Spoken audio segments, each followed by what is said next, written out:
Assalamualaikum warahmatullahi ta'ala wabarakatuh. Alhamdulillahirabbil alamin wa bihi nasta'inu ala umuri dunya waddin. Wassalatu wassalamu ala sayyidina Muhammadin wa ala alihi wa sahbihi ajmain, amma ba'du.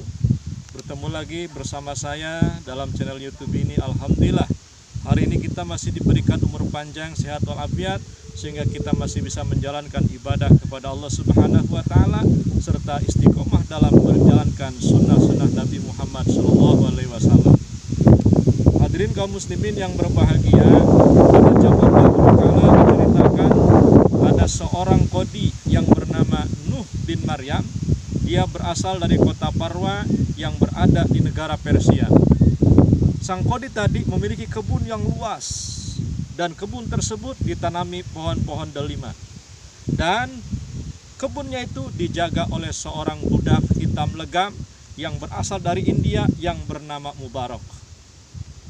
Diceritakan pada suatu hari, sang majikan kebun datang ke kebunnya untuk mengunjungi dan meminta kepada sang penjaga kebun untuk mengambilkan satu buah delima yang manis.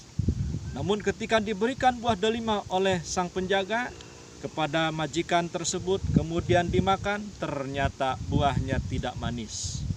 Kemudian yang kedua minta lagi, masih juga tidak manis. Yang ketiga sama, buahnya juga tidak manis.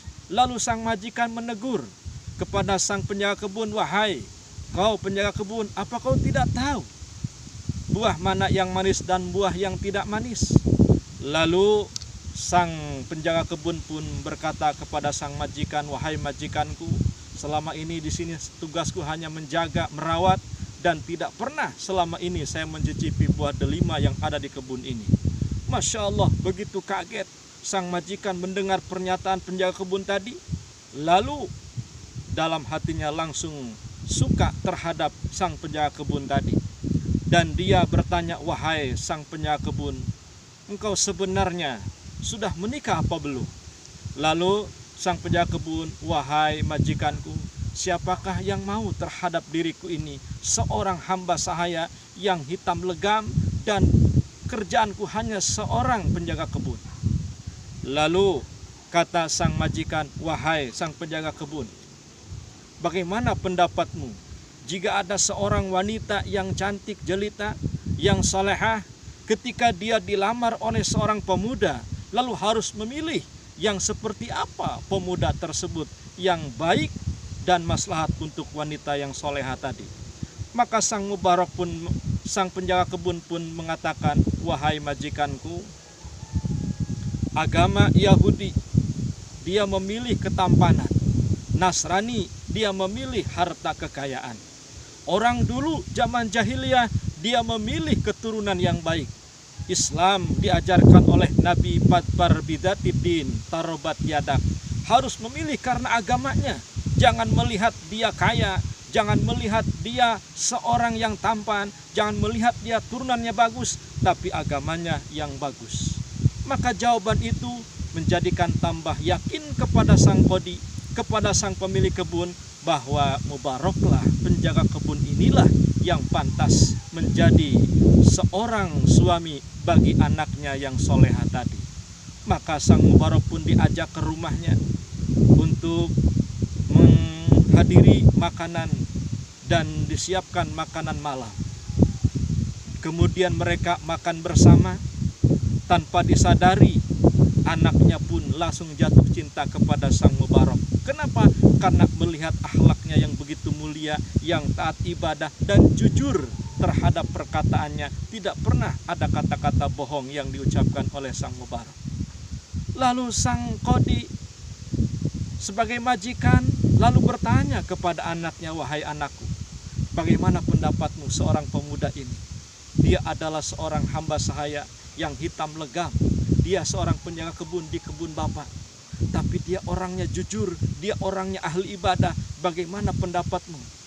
Maka sang anaknya pun berkata, "Wahai bapak, sejujurnya saya sangat kagum kepada pemuda ini. Saya sangat suka kepada pemuda ini.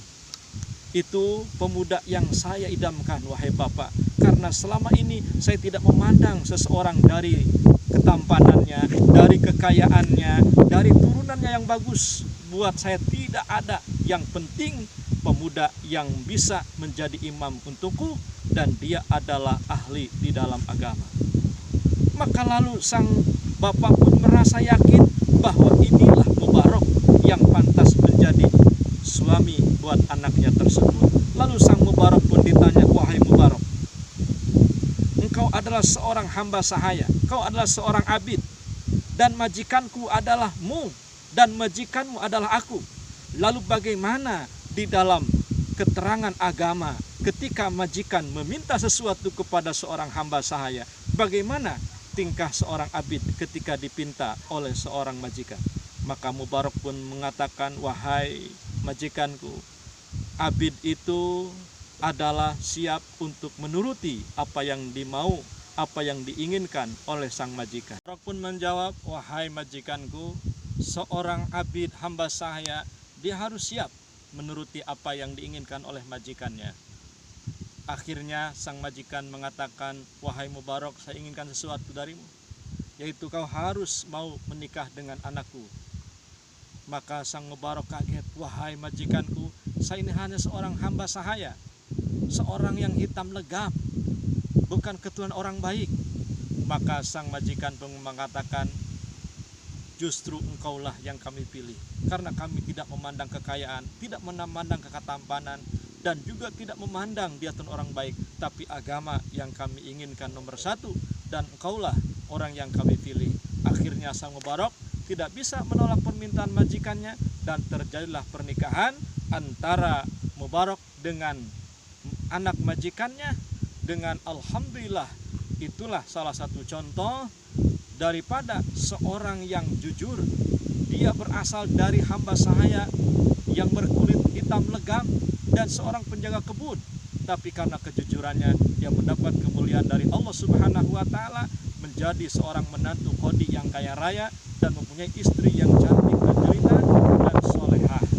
Dan alhamdulillah, dari pernikahan Mubarak dengan anak sang qadi tadi melahirkan seorang ulama besar yang terkenal di kalangan tabi'in. Itulah Syekh Abdullah bin Al-Mubarak, yang sering diceritakan oleh ulama-ulama mendapati mendapati kejadian-kejadian yang luar biasa di dalam ketika dia menjalankan ibadah haji. Itulah Syekh Abdullah bin Al-Mubarak, yang hasil daripada perkawinan Mubarak dengan anak majikannya tadi. Mudah-mudahan cerita singkat ini bermanfaat, khususnya bagi saya, umumnya bagi seluruh jamaah. Mohon maaf atas segala kekurangan. Assalamualaikum warahmatullahi taala wabarakatuh.